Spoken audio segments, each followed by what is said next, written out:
Good morning. Good morning. It must be 9 a.m. Monday because it's Make Up a Monday. For those who don't know me, I'm Cheryl Andrews, also known as the Listen Detective, and we share stories and strategies about things that you can do to achieve success without stress. And today is no different. We're on episode 3 of the Success Without Stress series, and today we're talking about time and taming your time monsters. Quite often when I talk to or listen to a client who's talking about what's happening for them, time is a really big factor. So I want to share with you today 3 things. We're going to talk first of all about time stories, the way that you talk about time, your narrative, your relationship with time, and how just checking in with the story you're telling yourself, whether that's working for you or not. The second thing we're going to do is talk about time and trauma. So when things shock us, upset us, surprise us, how that impacts our perceptions of time and therefore could impact both our motivation, but also our decision-making process. And then lastly, I want to talk about time language. When we are wanting to do more of what we love and we want to delegate or ask for help, often the way that we talk about things in terms of time can often determine whether or not other people hear us and actually respond or act to us. So without any further ado, a quick reminder, I forgot to put the ticker tape up. It's Make Up a Monday, 9 a.m. every Monday here live on YouTube, Facebook page, and also on LinkedIn. And we talk about success without stress, and we share stories and strategies. So please, if you have got if what I'm saying today relates to you, please on LinkedIn ring the bell and keep in touch with further notifications. On YouTube, please subscribe. Facebook, please hit the like. But more importantly, please share your own stories, your own strategies, because I'm really wanting just to be the catalyst for a conversation rather than being the instructor or the teacher, because I truly believe that the wisdom you have within, when you listen to it, you get more clarity and confidence of what will work for you, but you also inspire other people to do the same. So without any further ado, time stories then. So just thinking right now for you, time is like what? Now, there was a time when I did this probably about 10 years ago now, and I had this image of a time monster. So if you remember Sully out of the Monster Inc. movie, you can imagine a blue version of that, a green version of that, sorry. And I'm on the treadmill of life. You know, my relationship with time is there isn't enough. I've got to keep going. I'm falling behind. I'm not keeping up. I'm not doing well enough. I'm not good enough. It was all to do with, you know, it's like this sense that I've got to keep going. I can't dare stop, because if I stop, I'll get left behind, left out. I'll fail, those sorts of things. And so there was this time monster by my treadmill who was absolutely got a hand over the pause button going, you cannot afford to stop. But I also had this other time monster that was on the sofa that was going, come on, you need to relax. You need to sit here. But unfortunately, quite often when I sat there with that time monster, I would eat cake and other sugary things that would slow things down. And when I started to get curious about time for me is like what, and started thinking actually what works about my time monsters and what doesn't work about them and what could work better, what I realized is that the story that I was telling, the information I was giving them was fueling the feedback and the response that they were giving me every day. Good morning, whoever's joining me, please hello.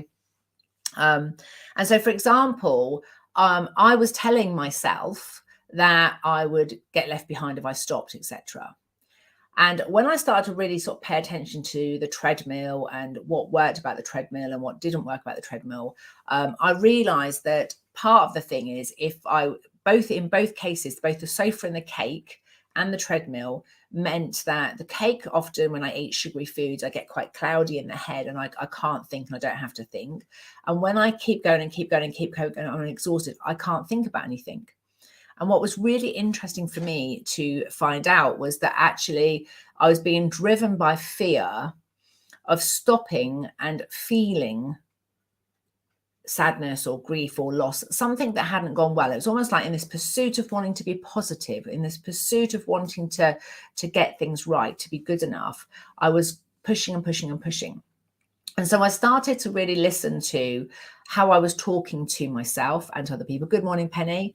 And started to change the language that I was using in relation to time. So just saying small changes in my story, saying things like we've got enough time to pause for a moment. And what I realized is that the time monster that was on the sofa, what worked about it was actually I did need to learn to be better at resting. So if you're someone that's always on the go, and it's absolutely working for you, fabulous. But what I was noticing was I was keeping myself on the go, which meant I didn't even notice I was stressed. And actually twice in my life, 2008 and 2012, I reached burnout and I absolutely collapsed, in absolute exhaustion. Now, 2008 was 2 years after my mum had passed away.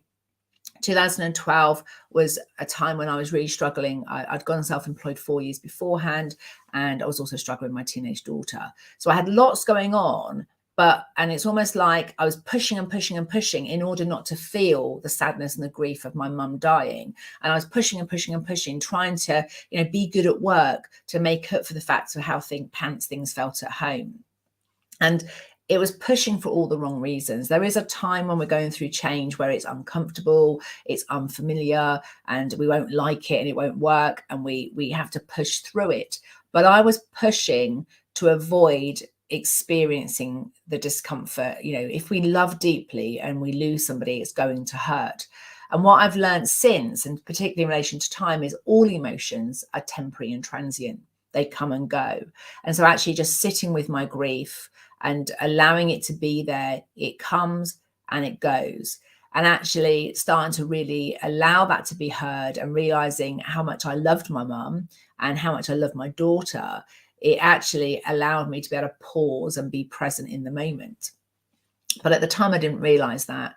And so I started sitting on the sofa with my time monster, with this, imagine that nice big cuddly arm around me, and feeling okay about taking some time out to rest, restore, recharge. I had to start listening to what worked for me to rest, restore, and recharge.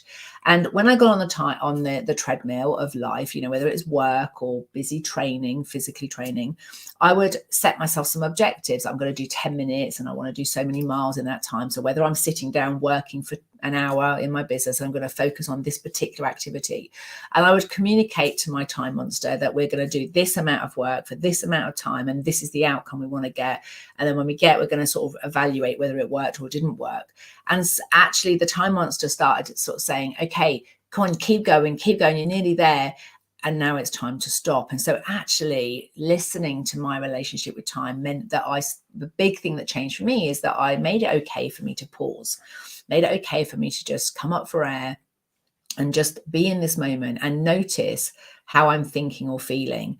And when I got the hang of that, though, any emotion, whether when you feel absolute joy, when your heart just melts when you see something absolutely gorgeous, that moment when a parent or child on a movie, when they've been at conflict and then the other person hears them and understands them, it always makes my heart just absolutely melt.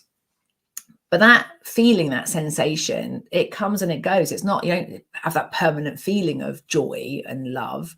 Equally, pain doesn't stay there either, but we can get very busy in life trying to avoid the feeling when actually all it wants and all it needs is to be heard, to be expressed in order to be expelled. So that's the first thing I want you to think about today is your time story. How do you talk about time? What's your relationship with time like? And just noticing, it's like what for me, it's time monsters, what works about that relationship. So definitely for me, what worked about it is it kept me going. I was really good at getting lots of stuff done, and I kept pushing, and I was much more motivated to do things. The other thing that really worked about it was quite often the resting time was on the sofa with my husband. But what hasn't worked is sometimes I'm sitting on the sofa with my husband watching TV, right? This happens even now, and I don't need to rest. Actually, I've got loads of energy and there's lots of things I'd like to be doing, whether it's decorating the front, the kitchen, or sorting out a cupboard or whatever. And actually I'm having to learn much more to listen to my own system and just check how I'm making decisions. So check it with yourself. Questions to think about. Time for you is like what's working about your relationship with time, what's not working, what could work better. And even now I'm in that throes of actually going, okay, I've learned to pause, I've learned to rest. That's great. And now that my nervous system is in a much stronger place than it was before 10 years ago, now I need to make sure I don't habitually sit on the sofa every evening just because it's 6 o'clock, 7 o'clock, we've had dinner and we're sitting down and watching telly. I need to make sure that I'm checking in with myself in case actually what my system needs today is, a half an hour walk or to go and sort something out. And so it's something we have to update, I believe, and check in with ourselves on a regular basis. So that's the first thing, is time story. The other thing I want to talk about today is time and trauma. When something shocks us, let's say, it can be, an accident or a loud noise, something bangs or someone shouts at you, or maybe you have a go at something and you feel humiliated or embarrassed, getting up and doing a 60 seconds and, everybody laughs at you. It doesn't generally happen, but maybe that's what people think might happen at networking, whatever it might be. But you've gone somewhere. And a really good example actually is 2 people I was working with this week. I was listening to them and they'd got something, they'd done something that wasn't okay with their boss at work. And they were in a meeting with like senior managers and it was brought up in front of everybody. And so that can actually cause us to go into flight, or freeze. Our system can go into, I'm in a group here and they're all saying I've done something wrong. And our system can go into flight, or freeze because it actually goes, we're in a pack here. Imagine a pack of wolves, and they are turning on me. They're going to attack me. And so as humans, we generally want to feel safe in a group. And if something shocks our system or upsets that status quo, we can end up in a situation where we go to flight, or freeze. So what happens is all the blood and the oxygen goes from our neocortex part of the brain, where we do our problem solving, our learning, we can start to do pattern recognition. We can make comparisons. We can reflect on the past and collect data. We can project into the future and imagine what might be possible.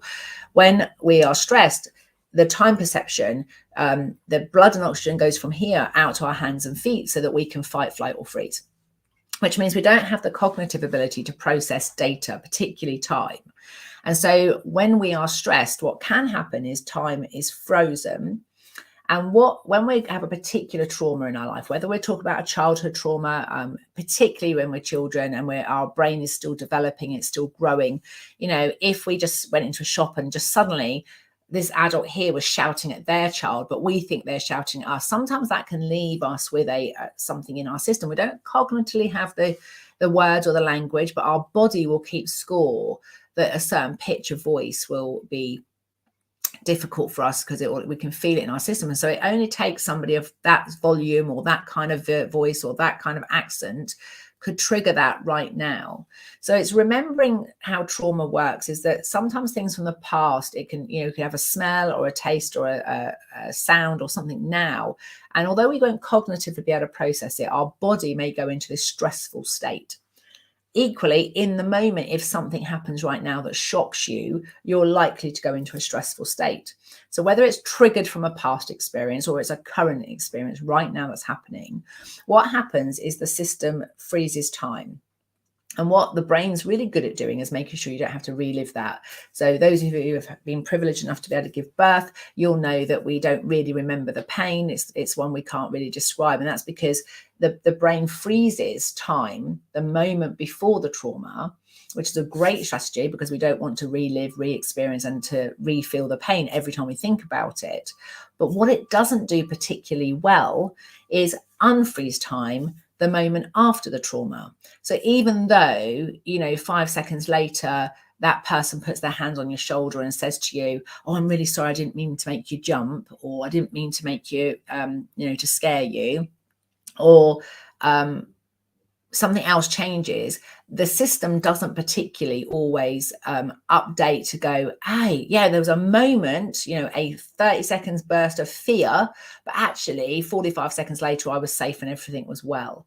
And so it can hang on to that sensation in the body. And then the next time it happens, you get another relive of it. And of course, if you leave them unhealed, if you like, all the way through, and they build up in your system eventually over time. And particularly, you know, with 40s, 50s, we might become even more sensitive because we've had more of these incidents that's happening. So one of the things that I work with my clients to do is for you to proactively catch yourself getting things right, notice what's working, being super grateful for what you do have in your life and what is happening, because that can bring your brain right into this moment and go, doesn't matter what happened when you were 3, doesn't matter what happened when you're 13 or 33 or whatever age you were. The more you can celebrate what is working, what has worked, what you're grateful for, what is going well right now in this thing, you can proactively start to update your brain's memory of actually we're okay now. And the more you celebrate everything that's working, and the more you get your body to really feel that, you know, get yourself punching air or dancing or whatever you can do. Because when we are in shock, when we're scared, when we're upset, angry, depressed, whatever you want to call it, we get the whole body involved like this. We're like, rah, rah, rah, we're going to be moaning, and we're going to be, you know, cursing or whatever else you do, and you get every muscle in your face involved. But when things go well, people tend to go, oh yeah, things are great. And we like give it half the amount of time, or even like a nanosecond amount of time. We give it nowhere near the amount of energy. And we probably don't, you know, when something goes wrong and something hurts us, we might tell every friend for the next week that we meet, you know, can you believe it? My husband did this, or can you believe my boss said that? And we go on and on and on and on about it.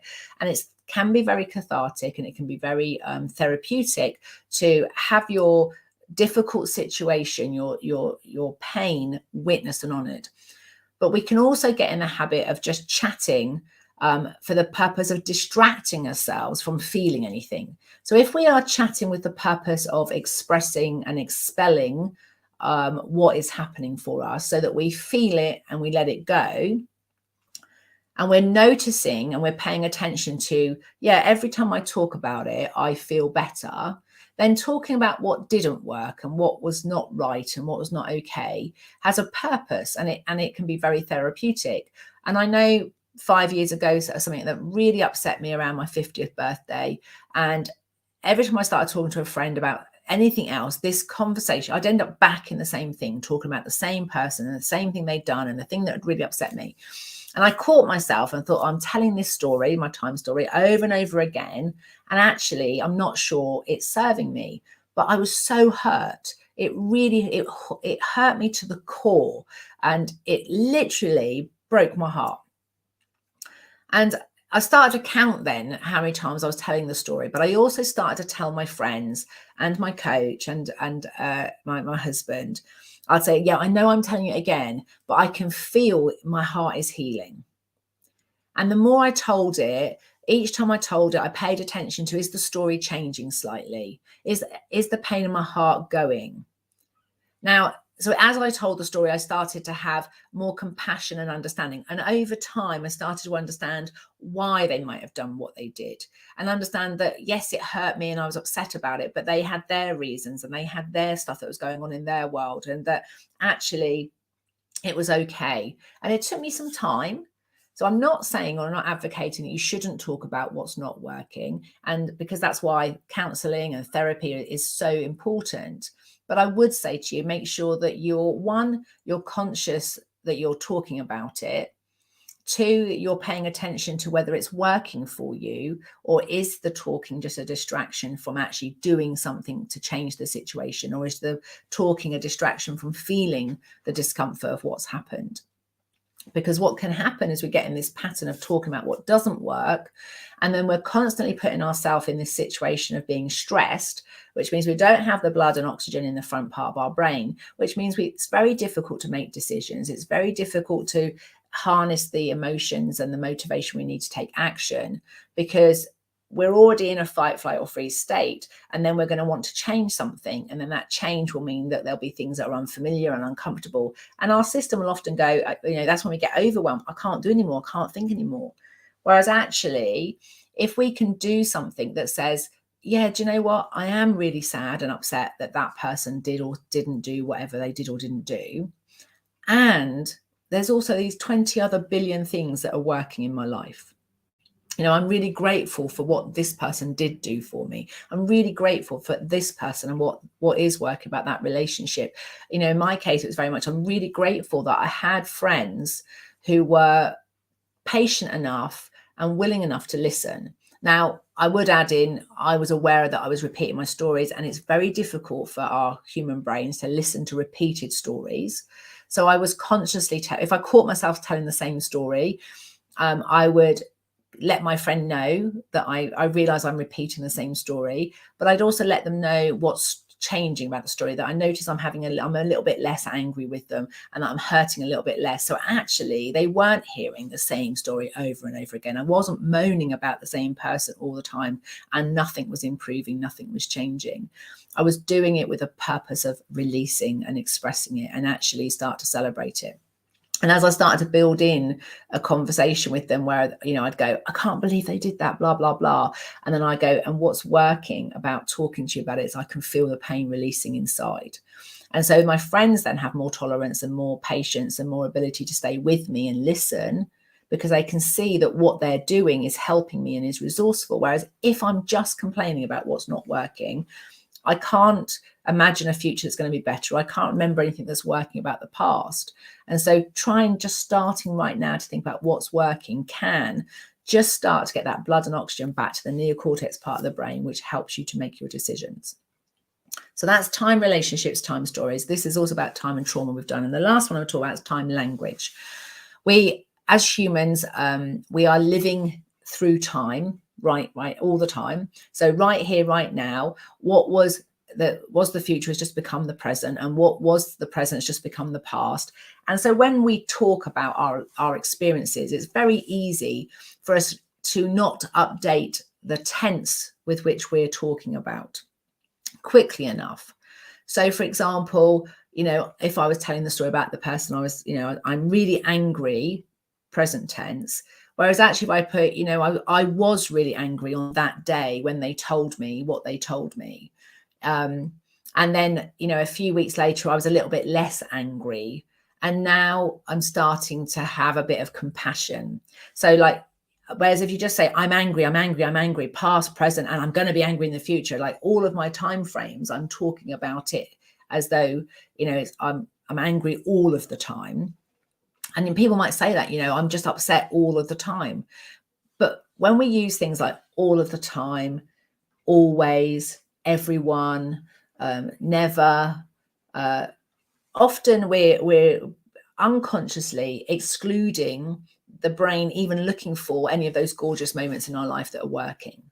And so if you go up to someone and go, like, you never ever help me, their system's like going to go, yeah, I never help, yeah, I'm useless or whatever, going to get into drama. And so whereas actually you go, you don't help me very often, or if you focused on what's working and said, when you helped me with this in this way, that was really, really useful and really resourceful. But if you go up to someone and say, you always ignore me, or you never do anything like that, or, and we just sometimes small changes in our language to ourselves and other people can change how the stress chemicals are going on in our body. So saying things like, instead of talking about what people don't, if you want help, for example, if you go up to someone and say, oh, look, you never help me, you never listen, for example. If you was think to yourself, like, what would I like to have happen? And you go, so I'd really like them to listen. Okay.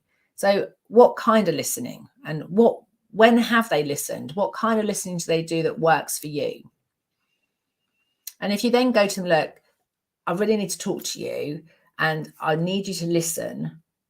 And I know you've done this for me before, and it really worked when you just require and just remained with eye contact with me. It makes all the difference. Or, the way I want you to listen today is that I want you to ask me some questions, or I want you to give me some feedback, or whatever. Now, when it comes to listening, quite often the truth is we start talking and we don't know what we want or what we need. And it's only when they give us a reaction or a response, we go, oh, that's not the kind of listening I needed. But they're not mind readers, and they can't know that before time.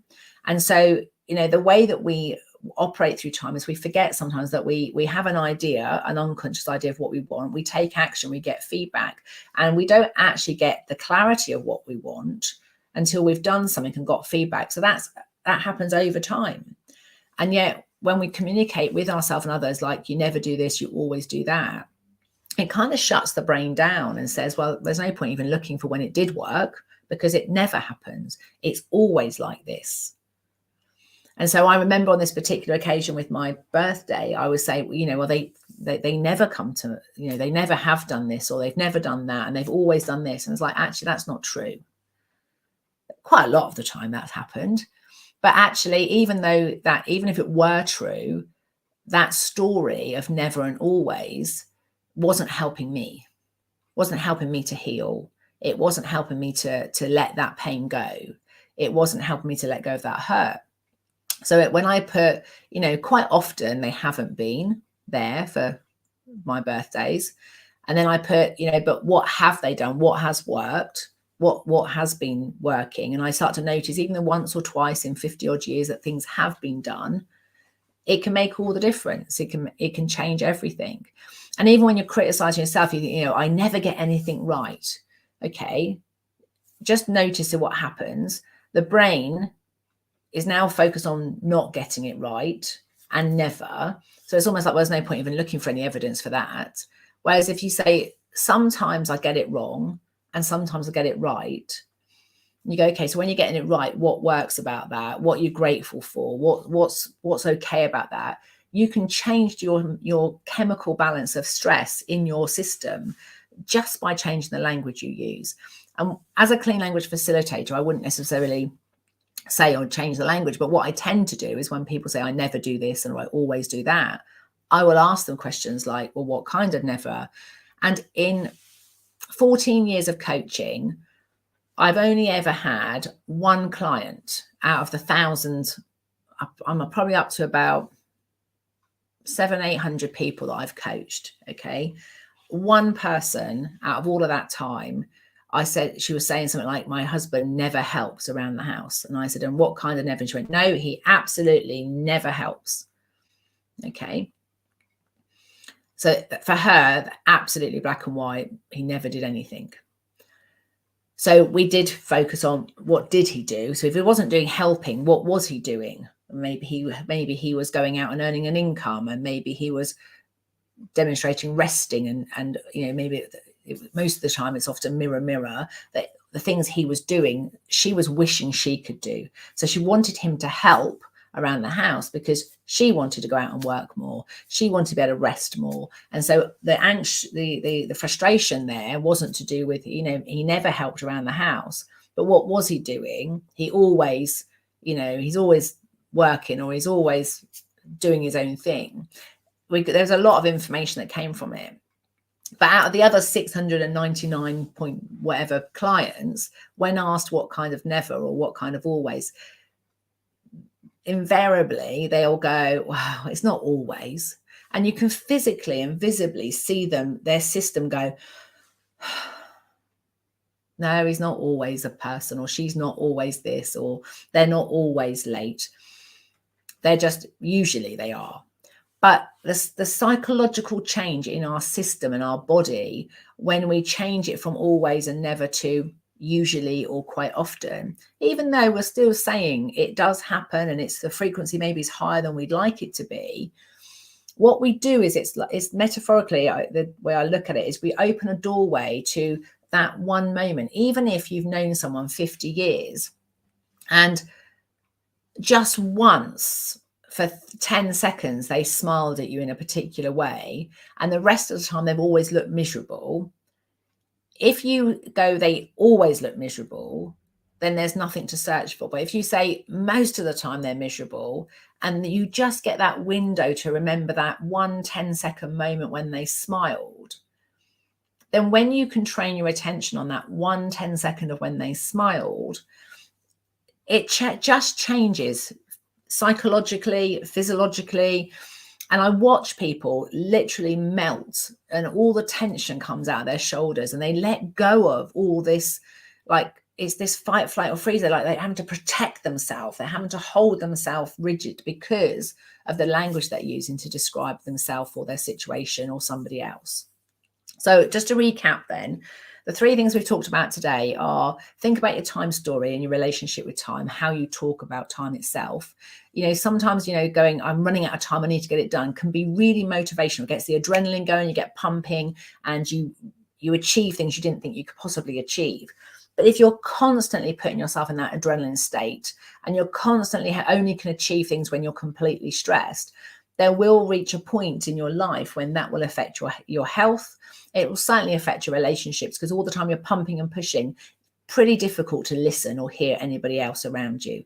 So you're probably not giving people or yourself or your own health or your own well-being any airtime. So think about your time story. Second thing, think about time and trauma. The brain is really good at freezing time when we're in trauma. So we're remembering that by talking about what's working, what has worked, what could work, being grateful for what is, and really being appreciative for what is okay, talking to yourself about things that will help your system feel safe in this moment right now. Doesn't mean that 2 seconds ago you didn't feel safe, or that 20 years ago you didn't feel safe, but talking about what is working can settle the brain and help get that blood back. So talking about time and trauma, what do you need to say to yourself? What do you need to hear in order for your system to feel safe again right here, right now in this moment? And then the third thing is looking at time language. When we talk to ourselves and about ourselves, that we can cause ourselves stress just because we limit our ability to notice when things are working. And so we can put ourselves in this really defensive state of we're on guard and we have to be prepared for the worst. And it's because we're using language that kind of blankets out things, that doesn't give any opportunity for new information to arise. So be aware of your language. If you found today useful, I'd really like to encourage you. This is just one of the modules that we do on the 7-day Makeup and Motivator. I've just popped a link in the comments on Facebook, LinkedIn, and YouTube for the 7-day Makeup and Motivator. It's an Eventbrite link because just because I know that it is a time of year where we have more expenses. We're coming up to Christmas. I know there's a lot of talk out there right now about the energy crisis. It is real. The cost of things are going up. But I also believe, and I truly believe, that the way we talk about it and the way that we engage with this will determine whether we're stressed or whether we're successful. And, the way that we want to engage with ourselves is actually get clarity of what we want and get real clarity about what's going to motivate us to take action. And in the name of time, recessions and crises like these, they generally last 18 months, 2 years. It could be the longest 2 years of your life, maybe, just think about language. But actually, if we go, okay, so we've got to brace ourselves, we've got to get ourselves ready for this recession, and we've got to think about how we can recession-proof our businesses, recession-proof our lives. What can we do to be more efficient, more effective? And we focus on what we can do and what is working. And we know this is temporary. This is cyclical. This happens in the economy on a regular basis. I launched my business in the last recession in 2008, and I bought my first house in the recession in 1989. So, I've always seemed to be in these things, and I know I've got a story of I survived and I'm okay. And if I can keep reminding myself of that system, I know that we will and we can get through this. And how we talk to each other and about this will determine whether we get there. So I have got this one on a donation offer. It looks like it hasn't come up on LinkedIn, so I'll post that after I've finished. So the idea behind this is that you can choose whatever price you want. I recommend something between 20 and 197 because I've had people who've but if you pay £1, you're going to be 100% committed. I really don't mind what you pay. Okay, my value and the value of the course is not a reflection of what you decide to pay, because I know that's just where you're at right now. But I promise you, all I ask you to do is, if whatever you pay, you show up and you watch the videos every day for 7 days and you take action and do the worksheets. And all I ask is that you tell 3 people either about this opportunity to do it on a donation basis, or that once you've done the course and you've learned the lessons, which include this thing about the time monster, that's on one of the days we do talk about time, but there's 6 other things that we talk about. If you go through the modules, all I ask is you to go and teach 3 people something you've learned, Because if you could just take something from this video, or you take something from that course, and you teach the people around you to change the way that they talk to and about themselves, then we will all have a better opportunity of achieving success without that stress. So I hope you found today's useful. That means that we're coming now to the end of today's show, which means I want to invite you just to take a moment now to listen to yourself. Been listening to me, been talking quite fast because I'm quite excited. I want you to think about, given what you know now, what would you like to have happen? If you're watching on replay, please hashtag replay and let me know if you want to share what you want, what's happening. It always is great for me to get some feedback. What would you like to have happen as a result of what you've heard today?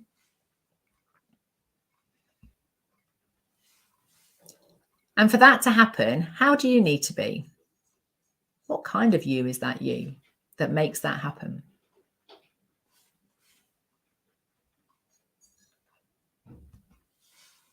And for you to be like that, and for that outcome to happen, for you to get what you want, what kind of resource or support might you need? And I think it's worth mentioning at this point, if we have gone through a stressful state, doesn't matter how much people tell you, doesn't matter how old you are. Most of my clients are probably in their 40s and 50s generally. I do work sometimes with their children once we've done some work together. But generally speaking, my clients are in between sort of 40 and 60. It doesn't matter how old we get, when something has really shocked our system, sometimes we actually need someone outside of us to say, you've got this, or someone outside of us to remind us of what they know they've seen us doing that's working or going well. And it doesn't matter how old you are, there is something really wonderful about having that compassionate voice outside of you and hearing it from someone else, because it instantly tells your system you're not alone. So if you are struggling to achieve success without the stress, and you want to find out how to transform overwhelm into clarity, and you just don't know how to do it, and you've been trying really hard on your own, then please think about, what kind of resource or support you might need. And even if we just have a chat, half an hour, no obligation. It's just, you can experience, I'll ask you questions, I'll listen in the way that I listen, and you can experience the process, and you can make an informed decision at the end, whether or not what I'm doing would help you to achieve the outcome that you want to achieve. But please do not struggle on your own, because life is too short for really putting ourselves through the mill, trying to do everything on our own independently, when actually we may well be the one that does the work. We may be the one that has to take the action, but we don't need to be alone. We can have people in our corner. We can have people cheerleading, people who understand and get us. So without any further ado, it's been a joy being with you again today. I look forward to seeing you next Monday. We've got another guest next week. Lisa Newport's joining us, and we're going to be talking about success without stress in terms of networking. So if you find networking stressful, please join us for next week's episode. Have a fantastic week.